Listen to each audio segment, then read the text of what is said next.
Operation सिंदूर अभी खत्म नहीं हुआ है। फिलहाल सिर्फ संघर्ष विराम जैसी स्थिति है और अगर ज़रूरत पड़ी तो ऑपरेशन सिंदूर 2.0 के लिए तीनों सेनाएं पूरी तरह तैयार हैं।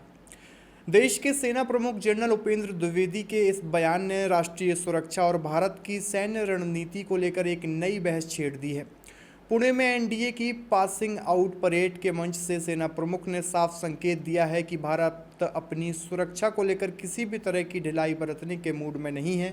सिर्फ ऑपरेशन सिंदूर ही नहीं बल्कि उन्होंने भविष्य के युद्ध, साइबर सुरक्षा, सूचना युद्ध, आर्टिफिशियल इंटेलिजेंस और सेना में होने वाले सबसे बड़े संरचनात्मक बदलाव, थिएटर कमांड सिस्टम को लेकर भी बड़ा रोड मैप सामने रखा।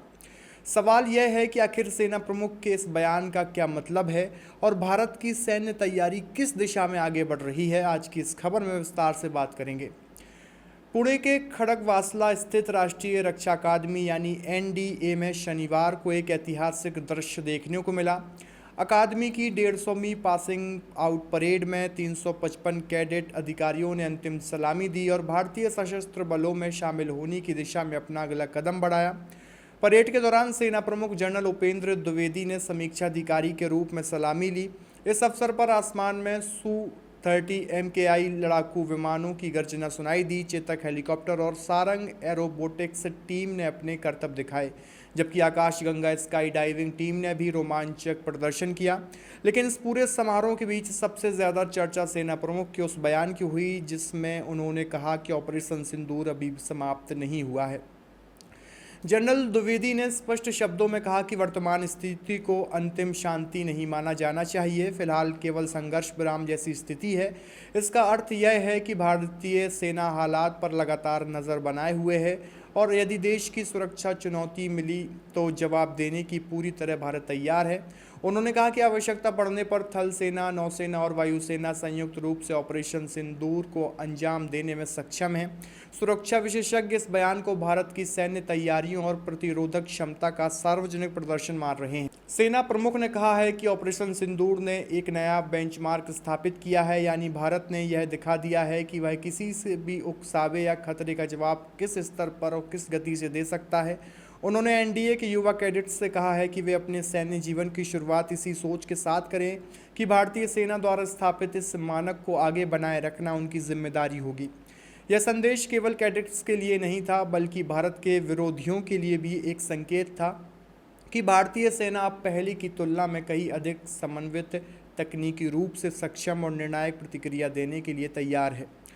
अपने संबोधन में जनरल द्विवेदी ने आधुनिक युद्ध के बदलते स्वरूप पर भी विस्तार से चर्चा की। उन्होंने कहा कि आज की दुनिया में युद्ध केवल सीमा पर सैनिकों और हथियारों के बीच नहीं लड़ा जाता। आधुनिक युद्ध पूरी तरह पारदर्शी हो चुका है। सैटेलाइट, ड्रोन, हाई रिजोल्यूशन कैमरे और रियल टाइम निगरानी प्रणालियों के कारण युद्ध क्षेत्र की लगभग हर गतिविधि पर नज़र रखी जाती है। ऐसे में सैनिकों की तैनाती, सैन्य अभियानों की योजना और सीमावर्ती इलाकों में रहने वाले नागरिकों की सुरक्षा पहले से कहीं अधिक संवेदनशील और महत्वपूर्ण हो गई है। सेना प्रमुख ने विशेष रूप से इंफॉर्मेशन वॉरफेयर यानी सूचना युद्ध का जिक्र किया। उन्होंने कहा कि आज किसी भी देश को कमज़ोर करने के लिए केवल हथियारों की ज़रूरत नहीं होती। गलत सूचनाएं, फर्जी खबरें, सोशल मीडिया पर फैलाया गया दुष्प्रचार और मनोवैज्ञानिक युद्ध भी उतने ही प्रभावी हथियार बन चुके हैं। उनका कहना था कि सूचना युद्ध तभी जीता जा सकता है तब देश के नागरिक अपनी संस्थाओं, सरकार और सुरक्षा एजेंसियों पर भरोसा करें। जिस देश में जनता और संस्थानों के बीच विश्वास मजबूत होता है वह देश किसी भी दुष्प्रचार अभियान का मजबूती से सामना कर सकता है। जनरल द्विवेदी ने आर्टिफिशियल इंटेलिजेंस यानी एआई और ऑटोमेशन की बढ़ती भूमिका पर भी जोर दिया। उन्होंने कहा कि भविष्य के युद्धों की गति इतनी तेज़ होगी कि केवल मानव क्षमता के भरोसे सभी निर्णय लेना मुश्किल होगा। बड़ी मात्रा में डेटा का विश्लेषण, दुश्मन की गतिविधियों पर नज़र और संसाधनों का प्रबंधन करने के लिए ऑटोमेशन और एआई की आवश्यकता लगातार बढ़ रही है। यही वजह है कि दुनिया की प्रमुख सेनाएं अब एआई आधारित सैन्य प्रणालियों के विकास पर भारी निवेश कर रही हैं और भारतीय सेना भी इस दिशा में तेज़ी से आगे बढ़ने का काम कर रही है। सेना प्रमुख ने कहा कि आने वाले समय की लड़ाइयाँ केवल जमीन, हवा और समुद्र तक सीमित नहीं रहेंगी। भविष्य के युद्धों में अंतरिक्ष, साइबर स्पेस, इलेक्ट्रोमैग्नेटिक स्पेक्ट्रम और कॉग्निटिव डोमेन यानी मानव सोच और सूचना के क्षेत्र भी युद्ध का हिस्सा बनेंगे। इसका मतलब यह है कि किसी देश को हराने के लिए केवल उसके सैनिक ठिकानों पर हमला करना ज़रूरी नहीं होगा, बल्कि उसकी संचार व्यवस्था, डिजिटल नेटवर्क, आर्थिक ढांचे और जनमत को भी निशाना बनाया जा सकता है। अपने संबोधन में जनरल द्विवेदी ने भारतीय सेना के सबसे बड़े सुधार कार्यक्रमों में से एक थिएटर कमांड सिस्टम का भी उल्लेख किया। उन्होंने बताया कि थिएटराइजेशन की प्रक्रिया लगातार आगे बढ़ रही है और इसकी विस्तृत रिपोर्ट रक्षा मंत्री को सौंप दी गई है।